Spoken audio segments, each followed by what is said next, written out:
2.5 միլիոն սուբսիդավորում ենք տրամադրում։ Ումեն բայց պարապմունքի չեմ գնում, կբան եմ պարապում։ Բանջի չես գնում պարապմունքի։ Մամաս չի տկում։ Ո՞նց։ Ի՞նչն է խնդիրը։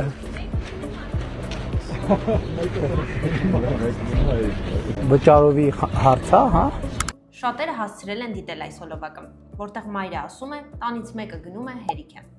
Սա իրապես խնդիր է Հայաստանի Հանրապետությունում, եւ սա բազմաթիվ դեպքերից մեկն է, երբ ընտանիքում ընտրություն է դրվում, թե երեխաներից որ մեկը ունի այդ պահին կրթություն ստանալու անհրաժեշտություն։ Իմպուլսում հաճախ ենք բախվում նմանատիպ խնդրի, եւ մեր հերթական կրթական աջակցման ծրագրերից մեկի շրջանակում 2.5 միլիոն սուբսիդավորում ենք տրամադրում։ Այս նախագծի շրջանակում կայքում նշված պայմանների համաձայն մեկ երեխայի համար վճարելով ընտանիքում բոլոր մյուս երեխաները սովորելու են լիովին անվճար։ Աջակցման ծրագրի բոլոր մանրամասներին կարող եք ծանոթանալ մեր կայքում։